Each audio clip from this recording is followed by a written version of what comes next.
इंसान को यह लगता है कि उसके सपने बैठे बैठे पूरे हो जाएंगे। वो कल भी वही बैठा था, वो आज भी वही बैठा है और वो कल भी वही बैठा रहेगा। यदि वाकई में अपनी जिंदगी में कुछ करना चाहते हो, आगे बढ़ना चाहते हो, तो उठो। इस इंडस्ट्री ने हमें बहुत दिया है।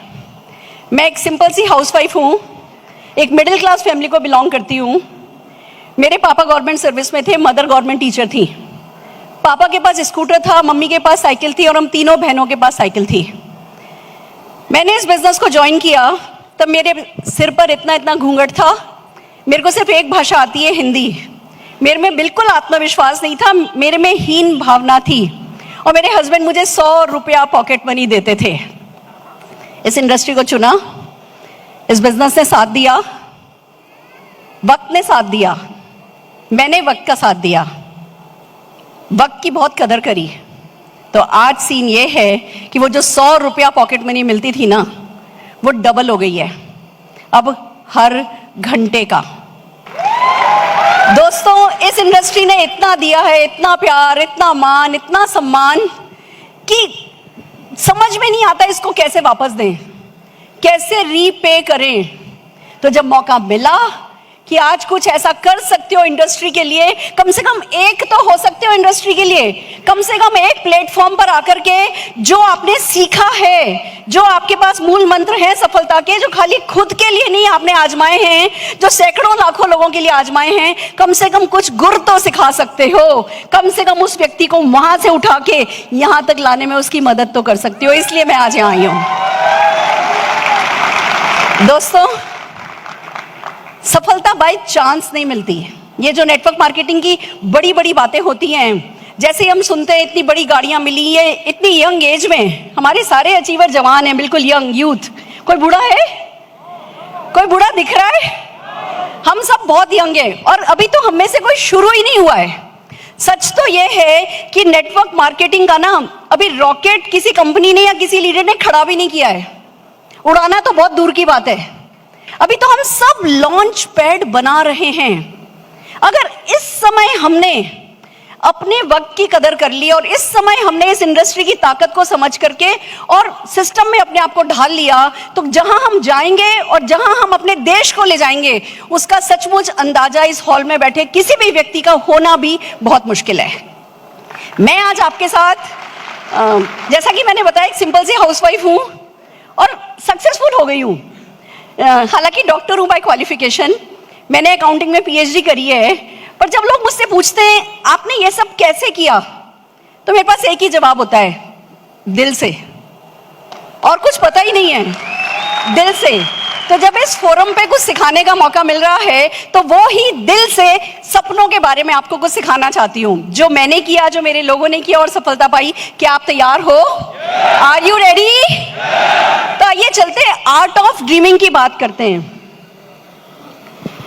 ये क्या है सपने देखने का साइंस? आपने अभी सुना, हर कोई कह रहा है नॉलेज यहाँ पे लो, विजडम यहाँ पे लो और बाहर जाके एक्शन करो। मैं कहती हूँ जो सबसे इंपॉर्टेंट एक्शन है ना, वो बाहर जाके नहीं करना है।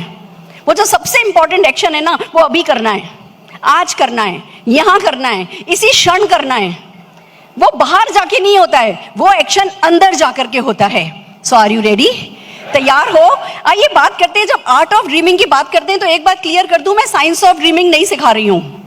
मैं वो जो सोती आंखों से सपना देखा जाता है उस पर भी बात नहीं करने वाली, मैं सूडो साइंस पे भी बात नहीं करने वाली, मैं वो लॉ ऑफ अट्रैक्शन, हम सबने बहुत किताबें पढ़ी हैं, हम सबने पावर ऑफ स्पोकन को बहुत सीखा है, स्पोकन वर्ड्स को बहुत सीखा है, हम सब थ्योरेटिकली साइंस के करीब तक पहुंच गए हैं सपनों के बारे में।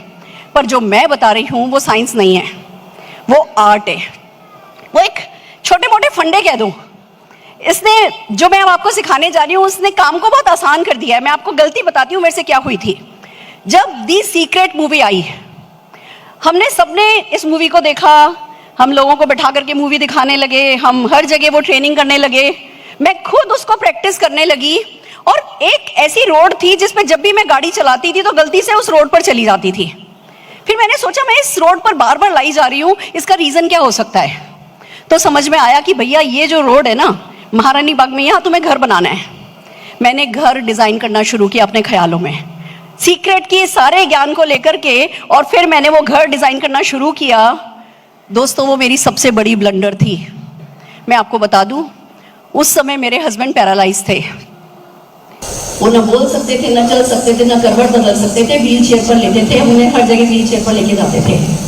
और उन दिनों मैंने शायद 2-3 साल ये सपना बुना। And one fine day I realise कि वो जो घर मैं बना रही थी उसमें मेरे हस्बैंड का कमरा हमेशा ग्राउंड फ्लोर पर रख रही थी।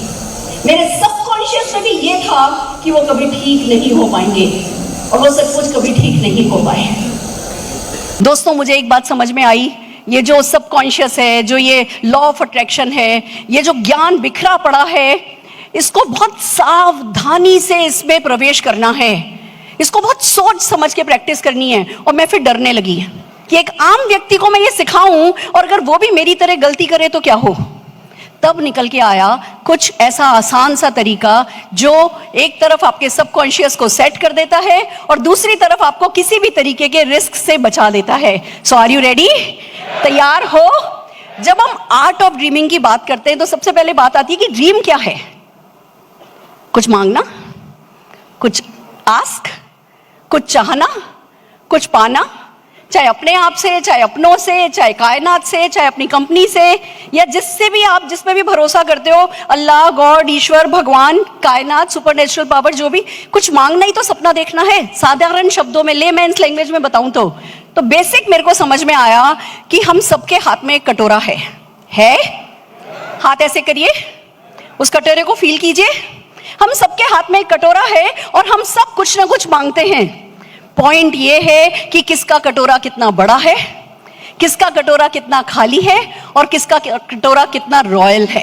रॉयल तो first thumb impression, first thumb rule है, आपका कटोरा बड़ा होना चाहिए। अगर छोटा मांगोगे तो देने वाला देगा क्या? फिर आप लाइन में कहीं पीछे खड़े होगे। पहले बारी आती है बड़ा मांगने वालों की। तो सबसे पहली बात, अपना कटोरा बड़ा सा हो। दूसरा, खाली हो। अगर आज 1 घंटे का या 1 सेकंड का 100 रुपया कमा रहे हो और अकड़ गए, जकड़ गए, घमंड आ गया, मैं तो कहीं पहुंच गया, अगर आपका कटोरा खाली नहीं है तो उसमें करोड़ों रुपया आएगा नहीं। अगर मैं 75 लाख पे अकड़ जाऊं तो क्या 7.5 करोड़ रुपया पर मंथ कमा पाऊंगी? नहीं।